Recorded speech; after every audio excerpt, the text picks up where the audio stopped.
15 বছর যারা এরকম প্রকাশ্য বেঈমানি করে নামের শেষে যারা এমপি লেখে, কিসের এমপি আপনি? এতটুকু লিখবেন যদি নাম দিতে হয় সাবেক চোর অথবা সাবেক ডাকাত লিখবে, কারণ এরা চোর ডাকাতি ছিল। কথা বলেন ঠিক কিনা? এরা চোর ডাকাত ছিল না? আজকের এই মাহফিলের আয়োজন করার জন্য সেই মানুষগুলো শ্রম দিলেন, অনেক দিন করতে পারেননি। একেবারে খোলা আকাশের নিচে আজকে মন খুলে আমরা কোরআনের কথা বলতে পারি, শুনতে পারি, এই জন্য জবান দিয়ে বলেন আলহামদুলিল্লাহ। দরুদ আর সালাম পাঠের মাধ্যমে আমরা আরম্ভ করছি আমাদের আজকের আলোচনার বিষয় অভিভাবক। কি বললাম? বলেন বলেন। আপনারা সূরা মায়েদার 55-56 নম্বর আয়াত শুনলেন, এর আলোকে আমরা তাফসীর আকারে কথা বলতে চাই। আল্লাহ রাব্বুল আলামিন বলেন, ইন্নামা ওয়ালিয়ুকুমুল্লাহু ওয়া রাসূলুহু ওয়াল্লাযীনা আমানু। অবশ্যই তোমাদের বন্ধু, তোমাদের অভিভাবক আমি আল্লাহ, ওয়া রাসূলুহু এবং আমি আল্লাহর রাসূল তোমাদের বন্ধু অভিভাবক, ওয়াল্লাযীনা আমানু আর তোমাদের ভেতরে যারা ঈমানদার তারা তোমাদের অভিভাবক বন্ধু। অভোলাবাসী ভালো করে খেয়াল করেন, সামনে কিন্তু এরকম সময় আসতেছে আপনি কাকে বন্ধু হিসাবে গ্রহণ করবেন, কাকে অভিভাবক হিসাবে মেনে নেবেন, এ কথা কোরআন বলছে নাকি হামজার বাবার কথা? আল্লাহ বলেন তোমাদের অভিভাবক আমি আল্লাহ, আমার রাসূল আর তোমাদের ভেতরে যারা ঈমানদার তারা। প্রশ্ন আসতে পারে, দেশে তো মাত্র 4 ভাগ অমুসলিম, 96 ভাগই আমরা মুসলমান, তাহলে যার তার সাথে আমরা বন্ধুত্ব অভিভাবক হিসাবে মেনে নিতে পারি নাকি? আল্লাহ আয়াতের পরে 3টা গুণ দিয়েছেন। এই বাংলাদেশে এই 3টা গুণ যাদের ভেতরে আছে আপনি তাদেরকে বন্ধু হিসাবে মেনে নিতে পারেন, তাদেরকে অভিভাবক হিসাবে গ্রহণ করতে পারেন, তাদেরকে আপনি দায়িত্ব দিতে পারেন। কয়টা? আরো জোরে বলেন। সভাপতি, প্রধান অতিথি, বিশেষ অতিথি প্রত্যেকজন কিন্তু এই কথা বলেছে। এখানে কোরআন সম্পর্কে যা বলা হবে কথাগুলো প্র্যাকটিক্যাল লাইফে মানা লাগবে। আপনারা কথাও দিয়েছেন আমরা মানতে চাই, সুতরাং আমি যা এখান থেকে ডেলিভারি দিচ্ছি কথা মানা যাবে তো? হ্যাঁ, মানা যাবে না? আমাদের অভিভাবক 1 নম্বরে কে, 2 নম্বরে, 3 নম্বরে ঈমানদার। তাও যে সে ঈমানদার না যাদের ভেতরে 3টা গুণ পাওয়া যায়। কয়টা? বলেন বলেন।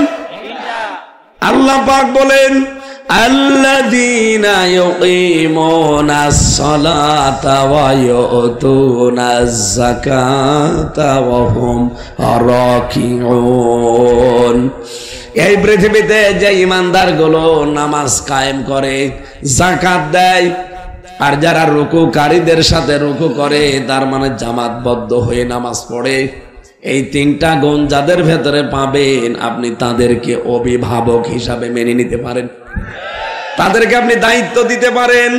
ব্যক্তি, পরিবার, সমাজ আর রাষ্ট্রের এই 3 গুণে গুণান্বিত মানুষদেরকে যদি দায়িত্ব দেওয়া যায়, অমাই ইয়াতাওয়াল্লাল্লাহা ওয়া রাসূলাহু ওয়াল্লাযীনা আমানু, যারা আমি আল্লাহ, আমার রাসূল এবং ঈমানদারদের দিকে ফিরে আসবে, ফাইন্না হিজবাল্লাহি হুমুল গালিবুন, এই মানুষগুলোই আল্লাহর সেনাবাহিনী, আল্লাহর সৈনিক এবং এরাই বিজয়ী। বলেন সুবহানাল্লাহ। এটা বাংলা অর্থ ছিল। এবার আসেন তো আমরা তাফসিরে যাচ্ছি। নির্ভরযোগ্য তাফসির হিসাবে আমি ফি জিলালিল কোরআন, তাফহিমুল কোরআন আর ইবনে কাসির এই 3টার রেফারেন্স বেশি দিচ্ছি, আপনি মিলিয়ে দেখবেন। এই যে বন্ধু, এই শব্দটা আল্লাহ প্রথমেই দিয়েছেন। ইন্নামা, ইন্না দিলেও তো অর্থ হয়ে যেত, মা দিলেন কেন? আরবি গ্রামার অনুযায়ী ইন্না মা যখন যোগ হয়ে যায় তখন বাংলা অর্থ দাঁড়ায় কেবলমাত্র, শুধুমাত্র, একমাত্র। কথা বুঝতেছেন?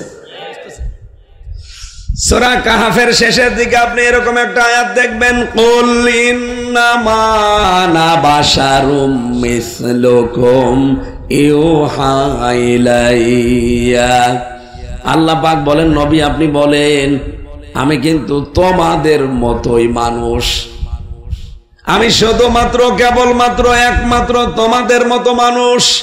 হ্যাঁ, পার্থক্য এতটুকু, আমার কাছে ওহী আসে, তোমাদের কাছে আসে না, এইটাই। এটা আবার আলাদা বিষয় আছে, আমি ওদিকে গেলাম না। আমি ইন্নামা শব্দটা বোঝানোর জন্য বলেছি, এটা কেবলমাত্র শুধুমাত্র একমাত্র এইটা বোঝানোর জন্য আসে। আল্লাহ আয়াত শুরুই করে দিয়েছেন ইন্না, না ইন্নামা। রব্বুল আলামিন বলেন ইন্নামা, অবশ্যই, অলিজন, অলি মানে 33টা অর্থ পেয়েছি অলির। অলি মানে বন্ধু, অলি মানে অভিভাবক, অলি মানে প্রতিবেশী, অলি মানে সাক্ষ্যদাতা, এরকম 33টা অর্থ আমি পেয়েছি তাফসিরে। আপনাদের অভিভাবক, আপনাদের বন্ধু, আপনাদের প্রতিবেশী, আপনাদের সমর্থক, আপনি যার সাথে চলতে চান, এই রকম মানুষকে মেনে নেওয়া লাগবে বন্ধু হিসাবে। বন্ধুর নাম কেন দিলেন? আল্লাহ রাব্বুল আলামিন যেহেতু আমাদেরকে বানিয়েছেন, আমাদের ভেতরের অবস্থা তিনি খুব বেশি ভালো জানেন। কথা বলেন না কেন? আমাদের জীবনে প্রভাব পড়ে যাদের, তার সবচাইতে বেশি প্রভাব একজন জীবনে পড়ে বন্ধুর। একজন মানুষের জীবনে সবচাইতে বেশি প্রভাব পড়ে হয় বন্ধুর অথবা বান্ধবীর। কথা বলেন না কেন? এজন্য বন্ধু নির্বাচনে খুব সতর্ক হওয়া লাগবে, কারণ এই কারণটাই আপনাকে হয় জান্নাতে না জাহান্নামে নিয়ে যাবে। বিশ্বনবী বলেন, এই পৃথিবীতে আমি সবচাইতে বেশি ভালোবাসি, বন্ধু হিসাবে গ্রহণ করেছি আমার আল্লাহকে, এরপরে আবু বকরকে। আমি যদি এরপরে আর কাউকে বন্ধু হিসাবে গ্রহণ করতাম তাহলে অন্য আরো একজনের নাম বলতাম, কিন্তু আল্লাহর পরে পৃথিবীতে আমি আর কাউকে বন্ধু মানি না। যদি কাউকে মানতাম তে আবু বকরকে বন্ধু হিসাবে গ্রহণ করতাম। যদি আবু বকর 20 বছরের প্রথম বন্ধু ছিলেন নবীজির, এরপরেও তিনি সর্বপ্রথম আবু বকরের নামও বলেন নাই, নাম বলেছেন কার? আরো জোরে বলেন। এখন আমরা আল্লাহর বন্ধু হতে হলে কি করা লাগবে? কোরআনে কারীম জানিয়েছে, আল্লাহ রাব্বুল আলামিন সূরা বাকারার ভেতরে এটা বেশি,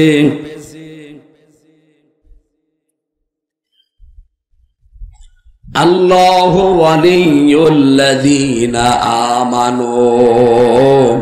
আল্লাহ বলেন আমি বন্ধু যারা ঈমান আনে, আমি নিজে তাদের বন্ধু হয়ে যাই। আর আমি যাদের বন্ধু, আমার একটা দায়িত্ব আছে বন্ধুর উপরে। অভোলাবাসে আমরা যারা আল্লাহর বন্ধু হয়েছি, যারা ঈমানের দাবি করছি, এখন দেখেন আপনার ঈমান আগে আছে কিনা।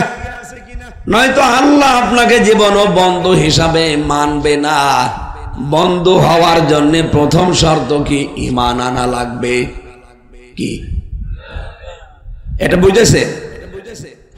এই পৃথিবীতে এখন 810 কোটির উপরে মানুষ আছে, মাত্র 175 কোটি আমরা মুসলিম। যাদের ঈমান আছে এই মানুষগুলো দাবি করতে পারি যে আমাদের বন্ধুকে। বাকি শত মানুষ দুনিয়াতে আছে, কেউ কথা বলতে পারে না আমার বন্ধু আল্লাহ। পারে? কারণ তাদের ঈমান নেই। এখন আমরা যারা ঈমান এনেছি, আমাদের আল্লাহ কিন্তু শর্ত দিয়েছেন, তুমি ঈমানের দাবি করলেই হবে না, ঈমান আনার আগে তোমাকে একটা কাজ ছেড়ে দেওয়া লাগবে। ফামাই ইয়াকফুর বিত্তাগুত ওয়া ইউমিন বিল্লাহ। সূরা বাকারার 256 নম্বর আয়াতের মাঝের অংশে আছে, কোন মানুষ যদি ঈমান আনতে চায়, আল্লাহর ঘোষণা তাকে তাগুত ছাড়া লাগবে।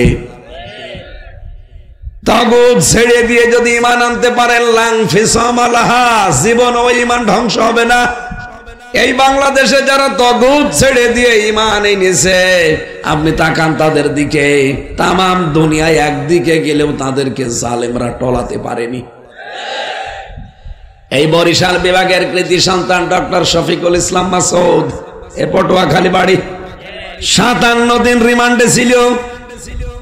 এমন কোন জায়গা নেই যে তাকে পিটানো হয়নি। তার এই হাঁটু হাড়ের 360টা হাড় আছে শরীরে, এমন কোন জায়গা নেই যেখানে প্রশাসন পিটায়নি। সব গুঁড়ো গুঁড়ো করে ফেলেছে। বাংলার ইতিহাসে 57 দিন রিমান্ডে থাকার পরে একটা যুবক মানুষ কোর্টে উঠতে পারে না, পুলিশে ধরে নিয়ে যায়, হুইল চেয়ারে নিয়ে যায়। বলেন তো এত কিছু করার পরও জালেমরা তাকে 1 চুল টলাতে পেরেছে? সে ঈমান এনেছিল কিন্তু তাগুত ছেড়ে দিয়ে। কথা বলেন না কেন? বাংলাদেশে বহু মানুষকে আমরা ঈমানের দাবি করতে দেখছি, বহু হাসি, বহু আলেম, বহু পীর, বহু নামাজি, তারা ঈমানের দাবিও করে কিন্তু তাগুত ছেড়ে না দিয়ে তাগুতের সাথে সম্পর্ক রেখে ঈমানের দাবি করে। এজন্য ঝড় উঠলে তাদের ঈমান আগেই লিভে যায়। বাইতুল মোকাররমের সাবেক খতিব ঈমানের দাবি করতো, অথচ নৌকা মার্কা নিয়ে দাঁড়াইতো। তোর ঈমান থাকে কি করে? আপনি আন্দাজের বিশ্বাস না করে বাস্তবতায় বলেন, যে লোকটা নৌকা মার্কা নিয়ে দাঁড়াতে পারে, ও দেখছে যে 3 বারের 1 বারও ভোট হয় না। এত অত্যাচার, জুলুম, নির্যাতন চলছে একটা মানুষের ক্ষমতাকে কুক্ষিগত করার জন্য। তারপর আপনি জেনে শুনে নৌকা মার্কায় দাঁড়াতে গেলেন কোন কারণে? আপনার যে ঈমান নেই এইটাই তার প্রমাণ।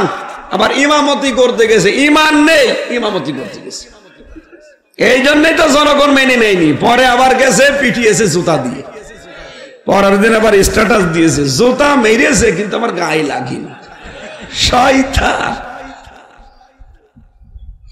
এরকম বহু মানুষ এই দেশে আমরা দেখতে পেলাম, তারা ঈমানের দাবি করেছে কিন্তু তাগুত ছেড়ে না দিয়ে।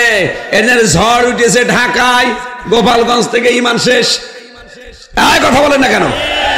তাহলে ঈমান আনতে হবে কি তাগুত ছেড়ে দিয়ে, না তাগুতের সাথে? আপনি এখন কি করছেন মিলান? আপনাকে যে আল্লাহ বন্ধু হিসাবে গ্রহণ করবে কি করে? আপনি তো ঈমানই এখন আনতে পারেননি। ঈমান আনতে হলে আগে কিন্তু তাগুত ছেড়ে দেওয়া লাগবে। তাগুতের অর্থ পেয়েছি আমি তাফসিরে 4টা। কয়টা? আরো জোরে বলেন। 1 নাম্বারটা বলছি মিলান, তাগুত হচ্ছে ওই শক্তি নিজে আল্লাহর বিধান মানে না, অন্য কেউ মানবে, মানতেও দেয় না। বাংলাদেশে ছিল না। তাগুতের 2 নম্বর অর্থ মানুষের তৈরি করা আইন কানুন। কে কথা বলে না কেন? আমি কি বানিয়ে বলছি? ওস্তাদ বসে আছে। তাগুতের 2 নম্বর অর্থ মানুষের তৈরি করা আইন। এটা যে কত বড় নিকৃষ্ট কাজ আপনি জানেন? শয়তান আল্লাহর একটা বিধান শুধু মানে নাই, কিন্তু আল্লাহর বিধানের এগেনস্টে নতুন বিধান তৈরি করে নাই।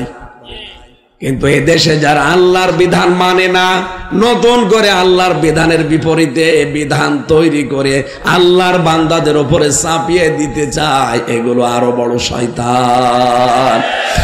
সুতরাং ডক্টর কামাল তার লিখিত সংবিধান যেটা 54 বছর বাংলাদেশে চলছে, 17 বার এটা পরিবর্তন হয়েছে, কিন্তু কাঙ্ক্ষিত মানের শান্তি এই দেশে দিতে আরো জোরে বলেন। ওই সংবিধান অনুযায়ী বিচার হয়, ওইটা বিচার করে এই দেশের মানুষকে দেখি জেলে পাঠায়। চোর এই দেশে জেলে গেলে ডাকাত হয়ে বের হয়, ডাকাত গেলে খুনি হয়ে বের হয়। আমি নিজে দেখেছি এক গাঁজাখোরকে জেলে দিয়েছে, আমার নিচতলায় ছিল। ও শয়তান জেলের ভেতরে যে গাঁজা গাছ লাগিয়েছে। জেলার এসে একদিন বলছে, ওই তুই গাঁজার গাছ ভেতরে লাগালি, পেলি কোথায়? স্যার আমি এই যে কোর্টে গিয়েছিলাম মামলার হাজিরা দিতে, আর আমার তো অনেক শুভাকাঙ্ক্ষী বাইরে আছে, তারা আসার সময় একটা টোপলা দিয়েছিল গাঁজার বীজ, ওটা আমি মুখের এই জায়গায় নিয়েছিলাম, মেশিনে ধরা পড়িনি। ভেতরে এসে গাছ আমি এই টপের উপরে লাগিয়েছি, দেখেন 2 মাসে কত বড় হয়েছে। জেলার বলছে, শয়তান তোরে আমি আর কোথায় দেব? গাঁজা খাওয়ার কারণে পুলিশ তোরে ধীরে জেলে দিল, আমি তোরে কন্ডেম সেলের ভেতরে রাখলাম, আর এখানেই তুই গাঁজার গাছ লাগালি, আবার 2 মাস হয়ে গেছে। তোরে আর কোন জায়গায় দেওয়ার কায়দা নেই, তোরে দিতে হলে স্বর্গে দেওয়া লাগবে। ওই হিন্দু তো জেলার দেবদুলাল, হিন্দু বেটাও তার জান্নাত বিশ্বাস করে না, এই জন্য বলছে তোরে যদি দেওয়া লাগে এখন স্বর্গে দেওয়া লাগবে। ও বাংলার মানুষের আর রেকর্ড হচ্ছে, সারা পৃথিবীতে এখন ছড়াচ্ছে, লাইভ চলছে। যেহেতু আজকে আমার সামনে মাত্র এই 10-20 হাজার মানুষ না, আমার সামনে এখন বাংলার 18 কোটি মানুষ। সবাইকে বলছি 58-54 বছর ডক্টর কামালের লেখা মানুষের তৈরি করা সংবিধান দিয়ে কিছুই পাইনি আমরা, তাও 17 বার এটা পরিবর্তন হয়েছে। এ কোরআনে কারিমে আমার আল্লাহ একটা সংবিধান দিয়েছেন, সূরা ফুরকান, 77টা আয়াত আছে, 73টা ধারা আছে। আপনি এই 73টা ধারা দিয়ে বাংলাদেশের সংবিধান তৈরি করেন, 41 সাল টার্গেট দেওয়া লাগবে না। এই 73টা ধারা দিয়ে যদি বাংলাদেশের সংবিধান প্রণয়ন করা হয়, 41 ঘন্টায় বাংলাদেশ মিনি জান্নাত হয়ে যাবে। এটা আমরা চাই না সামনে, যেহেতু সামনে রমজান মাস, আর কোরআনে কারিমের নাম ফুরকান। ফুরকান মানে সংবিধান, ফুরকান মানে সত্য মিথ্যার পার্থক্যকারী। সংস্কার যখন আরম্ভ হয়ে গেছে, আমরা যারা দায়িত্বে আছে আহ্বান জানাতে চাই, খুব তাড়াতাড়ি বাংলার সংবিধান কোরআনে কারিম করা হোক। এটা কারা চান দেখি? লিল্লাহে তাকবীর।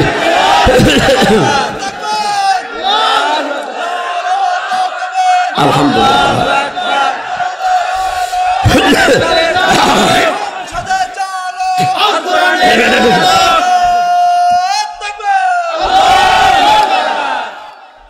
আল্লাহ রাব্বুল আলামিন বলেন, আমি যাদের বন্ধু হব তাদের প্রতি আমার একটা দায়িত্ব আছে। ইখরিজুহুম মিনাজ যুলুমাতি ইলান নূর, তাদেরকে আমি অন্ধকার থেকে আলোর দিকে নিয়ে আসব। এখানে যেহেতু অন্ধকার বলতে জুলুমাত বহু বচন আর নূর এক বচন, তাফসিরে মুফাসসির বলেছেন দুনিয়ায় যত নিয়ম নীতি আছে, যত ধর্ম আছে, শুধু ইসলাম বাদ দিয়ে সব অন্ধকার। 4500 ধর্ম আছে এই দুনিয়ায়, এখন ইসলাম বাদ দিয়ে আল্লাহর দৃষ্টিতে সব অন্ধকার। কথা বলে না কেন? সুতরাং অন্য ধর্মের যারা আছেন, ইহুদি, খ্রিস্টান, বৌদ্ধ, মুশরিক, মাজুসি, সবাইকে আহ্বান জানাচ্ছি, আপনি একটু বিবেক দিয়ে চিন্তা করেন। আমি ইহুদিদের সাথে বাইরের দেশে মিশেছি, খ্রিস্টানদের সাথে মিশেছি, আর মুশরিক তো আমার পাশে আছে। বাইরের রাষ্ট্রগুলো যখন সফর করতাম, ওই সময় দেখেছি খ্রিস্টান, ইহুদি দেখলে মনে হবে যে বিশাল আলেম, ওর মিস্ত্রির হাত মোজা, পা মোজা পরা, 4-5টা ছেলে মেয়ে পাশে, ওই লোকের এ পর্যন্ত দাড়ি, বিশাল পাগড়ি মাথায় দেওয়া, জোব্বা একেবারে পা পর্যন্ত, আপনি জীবনও বুঝতে পারবেন না ইহুদি। যখন পরিচয় করি সরাসরি জিজ্ঞাসা করি আপনার নবীর নাম কি, তখন পরিচয় পাওয়া যায়। নবীর নাম জিজ্ঞাসা করলে তখন বলে আমার নবীর নাম হচ্ছে জোসেফ। কি জোসেফ মানে? জোসেফ মানে মূসা। আমরা যাকে মূসা নবী বলি, ওরা তাকে জোসেফ বলে ডাকে। ওরা আল্লাহ একজন আছে বিশ্বাস করে, নবী আল্লাহ পাঠিয়েছিলেন জোসেফ নামে মূসা নবীকে, এইটাও মানে। কিন্তু ওই মানুষগুলো শিরিক করে আল্লাহর সাথে, যে উযাইর আলাইহিস সালাম আল্লাহর সন্তান। এই কারণে তারা মুশরিক, এই কারণে তারা কি? ইহুদিরাও কিন্তু খ্রিস্টানরাও আল্লাহ একজন আছে বিশ্বাস করে, পাশাপাশি বলে যে আল্লাহর স্ত্রী আছে মরিয়ম, আর আল্লাহর ছেলে আছে যিশু মানে ঈসা আলাইহিস সালাম। এরা তো তাও 1 খোদা 3 খোদায় আছে, আর আমাদের পাশে দাদা বাবুরও 1 2 3 না, ওরা দেবতা মানে 33 কোটি, ওদের আবার ঝাল আরো বেশি। যে কথাটা বলতে চাই, 4500 ধর্মের সব যেহেতু অন্ধকার, ইসলাম বাদ দিয়ে বিবেক আপনাদেরও আছে, একটু বিবেকটা কাজে লাগান। যেহেতু এই যে পৃথিবী একদিন আমাদেরকে ছেড়ে যাওয়াই লাগছে, সুতরাং আপনি ফিরে আসবেন আসল ধর্মের দিকে। ওগুলোও সত্য ধর্ম, কিন্তু এখন আর নেই। মানুষ পরিবর্ধন করে ফেলেছে।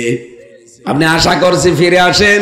আমি যতবার যত জায়গায় দেখেছি, হিন্দুকে দেখেছি, খ্রিস্টানকে দেখেছি, এ মানুষগুলো যদি বিবেকটা একটু হালকা কাজে লাগায়, ইসলাম বাদ দিয়ে পৃথিবীর কোন ধর্ম মানা তার দ্বারা সম্ভব না। কয়েকদিন আগে যশোরে কলেজের অধ্যাপক বিসিএস ক্যাডার লোকটা, স্যারকে বলেছিলাম যে আপনাকে আমি মুসলমান হতে বলি না, আর আমাদের ধর্মে জোর জবরদস্তি বাড়াবাড়ি নেই। আপনি শুধু আমাদের কোরআনে কারিম ইংরেজিতে, বাংলায়, যে কোনো ভাষায় পুরাটা একবার পড়বেন, একটু বুঝে পড়বেন। 3 মাস পরে দেখলাম লোকটা নিজের থেকে মুসলমান হয়ে গেছে। এই জন্য আল্লাহ যাদেরকে বন্ধু হিসাবে গ্রহণ করবে, এই ইমানদারদেরকে অন্ধকারের রাস্তা, মানুষের তৈরি করা আইন কানুন, এটা অন্ধকার। এখানে যারা আছে তাদেরকে আল্লাহ পাক বের করে নিয়ে ইসলামের দিকে নিয়ে আসবে, এটা আল্লাহর দায়িত্ব।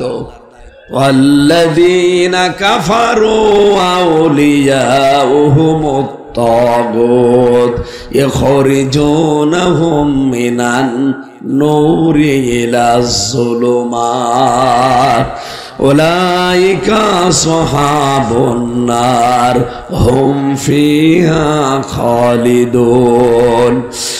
এই এদিকে তাকান, গুরুত্বপূর্ণ বিষয়। এখানে আল্লাহর বন্ধু হলে আল্লাহ এই কাজ করবে। আপনি মানুষের তৈরি করা আইন কায়েম প্রতিষ্ঠা করতে চাইলে আপনাকে আল্লাহ ফেরত নিয়ে আসবে, কারণ এটা অন্ধকার, নিয়ে আসবে আলো ইসলামের দিকে। কথা বলেন না কেন? আজ যাদেরকে নিয়ে আসতেছে আল্লাহ মনে করবেন আল্লাহ আপনাকে বন্ধু হিসাবে গ্রহণ করেছে। আর যারা শয়তান তারা হচ্ছে তাগুতের বন্ধু। তাগুত তাদের উপরে বন্ধুত্বের প্রভাব ফেলে একটা কাজ করে, তাদেরকে ইসলাম থেকে বের করে অন্ধকারের দিকে নিয়ে যায়। এই জন্য আজ ইসলাম থেকে বের হয়ে অনেককে দেখতে পাচ্ছি মানুষের তৈরি করা আইন আর কানুন প্রতিষ্ঠার জন্য তারা সর্বাত্মক চেষ্টা চালাচ্ছে। এই জালেমের আন্ডারে 3 বার এমপি ছিল চাঁপাইনবাবগঞ্জের হারুন। কথা বলে না কেন? সে এতদিন যাক দেখেছেন আলেমের পক্ষে কথা বলতো, সংসদে মুসলমানদের পক্ষে বলতো, হঠাৎ করে কি হয়ে গেল তার? এখন কিন্তু মানুষের তৈরি করা আইন কানুন প্রতিষ্ঠার জন্য বিএনপির এই বিদ্রোহী এমপি, এটা বিএনপি থেকে ওকে মনোনয়ন দেওয়া হয়নি, মানা করেছিল বারবার। আমি নিজে তারেক জিয়া সাহেবের বন্ধু এবং পিএস তার 2 জনের সাথে জেলে ছিলাম। 3 বছর তারা আমার সাথে ছিল। এই ভোলার একজন গিয়াসউদ্দিন মামুন, এখানে বাড়ি নাই জেলায়, বোরহান উদ্দিন। আর একজন ছিল ওনার পিএস মিয়ানুর উদ্দিন অপু। তারা বলতো হারুন এবং আর যেগুলো দায়িত্ব পেয়েছে বারবার আমাদের লিডার ওদেরকে মানা করেছে, ম্যাডাম খালেদা মানা করেছে, ওরা শোনে নাই, সুতরাং ওরা বিদ্রোহী। এই জন্য বিএনপির ভেতরে এখন আমি নাম ধরেই বলছি 2 গ্রুপ, একটা ডান আর একটা বাম। ডান গুলো সব তারেক জিয়ার কথা মেনে চলে, বাম গুলো এদেরকে দাদা বাবুরা একটু পেছন দরজা দিয়ে উস্কানি দিয়েছে। এই জন্য এখন ইসলাম আর আলেমদের বিরুদ্ধে কথা বলছে। 15.5 বছর এই জালেমরা যেই ভাষায় কথা বলতো, আমার মনে হচ্ছে এখন কয়েকজন উঠে পড়ে লেগেছে ওই ভাষায় কথা বলছে। এমনি বলছে না, এদের পেছন দরজা দিয়ে হাওয়া দিচ্ছে। কারণ কতগুলো চুক্তি হয়েছিল 15.5 বছরে, সব চুক্তি ইউনূস আসার পরে বাতিল করে দিয়েছে। চিন্তা করছে দোয়া পড়বো বিপদে। কোন দোয়া? ইউনূস তো পড়ার কায়দা নেই। ইউনূস দোয়া পড়বে, তারপরও হবে না, কারণ নাম ইউনূস, দোয়া ইউনূস বাদ। কন্যা তো আছে তাদের কাছে, কন্যা যে ফিরে আসবে কি করে? 275টা মার্ডার মামলা কন্যার নামে। এই কারণে কন্যা আর আসতে পারে না। বাকি যেগুলো দাঁড়াবে কোন মুখ নিয়ে দাঁড়াবে? 2732 জন মানুষ হত্যা করেছেন আপনারা, কোন মুখ নিয়ে জনগণের সামনে আসবেন? আসতেও পারে না। এই জন্য এখন মনে মনে সিদ্ধান্ত জানিয়ে দিয়েছে, এই দেশে আমাদেরকে দিনের বেলা যারা চলতে দেয় না তাদের রাতের ঘুম আমরা হারাম করে দেব। কয়েকদিন আগে মেয়র জাহাঙ্গীর সাবেক এটা বলেনি? এই জন্যই তো ডেভিল হান্ট চলছে, শয়তানের খোঁজে। একটা শয়তানা যেন ছাড় না পায়। যারা দেশকে অস্থিতিশীল করতে চায় সে যেই হোক। আজকে জামাত ইসলামী বাংলাদেশের একজনকে বহিষ্কার করা হয়েছে, আপনারা দেখেছেন। অবৈধ কাজের সাথে জামাত না, বিএনপি না, চরমনা না, যেই যাবে দেশের বিরুদ্ধে, ইসলামের বিরুদ্ধে, মানবতার বিরুদ্ধে, একটাকেও যেন ছাড়া না হয়। আর আমরা তাড়াতাড়ি আশা করছি, বৈষম্যের শিকার ছিল এই 15.5 বছর যারা, এই 1628টা চেয়ারে যারা ছিল, সে যাই হোক, প্রত্যেকের চেয়ার থেকে নামিয়ে দেন, নতুন করে এই জায়গায় মানুষকে বসান। ডক্টর মোহাম্মদ অলিউল্লাহ যেভাবে একটা চেয়ার পেয়েছে, আমরা চাই এরকম বৈষম্যের শিকার যারা ছিল তারা এই চেয়ারগুলো পাক। এতদিন অবৈধ চেয়ারে বসে বহু অবৈধ কাজ করেছে। 9 দফার ভেতরে এই দফাটা আছে না যে আমরা সংস্কার চাই? কথা বলেন। এই জন্য আপনি নিজেই টের পাচ্ছেন আপনি কি আল্লাহর বন্ধু না শয়তানের বন্ধু। যখন দেখবেন আল্লাহর আইন বাদ দিয়ে মানুষের তৈরি করা আইন প্রতিষ্ঠার জন্য আপনি কাজ করেন, আন্দোলন করেন, দল করেন, বুঝবেন আপনাকে শয়তান দখল করে ফেলেছে। এখন যদি বলেন কিভাবে দখল করলো আমি তো বুঝি না, এদিকে আসেন। এখন যদি বাড়ি যায় আমি নিজে, আমার ম্যাডাম যদি আমার দরজা খোলার পরে গালি দেয়, কুকুরের বাচ্চা, আমার রাগ হবে না? না। আরে ভাই, আমি তো জ্ঞানী মানুষ, আমি জানি যে একটা ম্যাডাম শিক্ষিতা মেয়ে, সে একটা ধার্মিক বংশের মেয়ে, সে নম্র ভদ্র, কোনদিন আমার মুখের ওপরে মুখ তুলে কথা বলে না, অথচ আজকে আমারে ডাক দিচ্ছে কুকুরের বাচ্চা বলে। অবশ্যই এর জিনে ধরেছে। এই কথা বলে না, জিনে না ধরলে অন্তত এরকম নম্র ভদ্র স্যারের ছাত্রী কোনদিন গালি দিতে পারে, তার জিনে ধরেছে অথবা পরিতে ধরেছে। আপনি যখন দেখবেন যে আল্লাহর আইন আপনার কাছে ভালো লাগছে না, মানুষের তৈরি করা আইন কায়েমের জন্য আপনি আন্দোলন করেন, দল করেন, ভোট দেন, আপনি বিশ্বাস করে নেবেন আপনি আর মানুষ নেই, শয়তান আপনাকে দখল করে ফেলেছে। সুতরাং এখন মুক্ত হওয়া লাগবে শয়তানের এই বন্ধুত্ব থেকে। তাকে অভিভাবক হিসাবে মানা যাবে না। রব্বুল আলামিন বলেন, আমি বন্ধু হব তাদের যারা ঈমান আনবে আমি আল্লাহর প্রতি। ঈমান আনতে হলে তাগুত ছেড়ে দিয়ে যারা ঈমান আনে, আমার বন্ধু হবে রাসূল। রাসূলুল্লাহকে কেউ যদি বন্ধু হিসাবে পেতে চাই, 4টা কাজ দুনিয়ায় করা লাগবে। কয়টা? এরপরে আমাদের বন্ধু হবে ঈমানদার। আর ঈমানদার দুনিয়ায় সবাই না, যাদের ভেতরে 3টা কাজ আছে আপনি তাদেরকে বন্ধু, অভিভাবক, দায়িত্বশীল মনে করতে পারেন।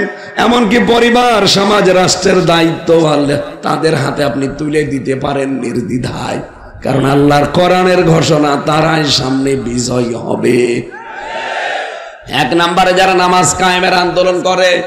বাংলাদেশে কত দল আছে, কোন দলের লোক চায় যে রাষ্ট্রীয়ভাবে নামাজ কায়েম হোক? আপনি দেখতে পান সেই দলের লোককে অভিভাবক বানাবেন। 2 নম্বরে যারা চায় যে আমরা যাকাত ভিত্তিক অর্থনীতি কায়েম করতে চাই। ইসলামী ব্যাংকে যেটা আছে, মোশারাকা আছে, মুদারাবা আছে, মোরাবাহা আছে, বায়ে সালাম আছে, বায়ে ইস্তিসনা আছে, বায়ে মুআজ্জাল আছে, বায়ে ওয়াহেদা আছে, এরকম 28টা নিয়ম আছে। বাংলাদেশের কোন ব্যাংকে ইসলামের এই নিয়ম মেনে পালন করা হয় বলেন? যদি যাকাত ভিত্তিক অর্থনীতি বাংলাদেশে কায়েম হয়ে যায় রাষ্ট্রীয়ভাবে, আল্লাহর কসমে ইসলামী ব্যাংক যেভাবে চলে, সোনালী, রূপালী, চৈতালি সব এভাবে চলবে। 3 নম্বরে অহম রাকিউন, যারা রুকু করে। রুকু মানে এখানে রুকুর অর্থ 7টা। 1 নম্বরে যারা নামাজি, নামাজে সেজদা দেওয়ার সময় জামাতবদ্ধ হয়ে নামাজ পড়ে। এজাজ মাগরিব এসে আমরা যেহেতু মুসাফির, আমি একা একাই পড়ে নিতে পারতাম, চিন্তা করলাম না, স্যার যখন আছে অন্তত জামাতটা আদায় করি। যদিও মুসাফিরদের জন্য জামাত শর্ত না, তারপরও জামাতে নামাজ আদায় করেছি। এই কারণে আমি রুকুকারীদের সাথে থাকতে চাই। যারা নামাজের সময় হলে সব বন্ধ করে দিয়ে নামাজে যায়। রিজালুল্লাহ তুলহিহিম তিজারাতু ওয়ালা বাইউন আন যিকরিল্লাহ ইলা আখির আয়াত। সূরা নূরের ভেতরে আছে ওই সমস্ত ব্যবসায়ী যে মানুষগুলো আজান হওয়ার সঙ্গে সঙ্গে দুনিয়ার সব বেচা কিনা বন্ধ করে দিয়ে, দোকান ভাট বন্ধ করে দিয়ে আল্লাহর জিকির মানে নামাজের জন্য জামাতে দৌড়ায়। সুতরাং আমরা দেখতে পাই দেশে যারা জামাতবদ্ধ হয়ে নামাজ আদায় করে, যাদের রিপোর্টে এই কথা লেখা লাগে যে কয়েক তো জামাতে নামাজ পড়েছেন, লিখে রাখেন। এক কথা বলে না কেন? বাংলাদেশে এরকম দল তো হাজারটা। যারা এইটা লেখে যে প্রতিদিন আপনি নামাজ একা পড়েন না, জামাতে পড়েন, ওটা লেখা লাগবে, দেখানো লাগবে উপরে যারা আছে তাদেরকে। আপনি বন্ধু অভিভাবক কাকে বানাবেন খুঁজে পান না। আমি তো আয়াতের নাম্বার বলে দিলাম, সূরা মায়েদা 55 নাম্বার আয়াত। আর আল্লাহর ঘোষণা, এরাই হচ্ছে দুনিয়ায় বিজয়ী হবে।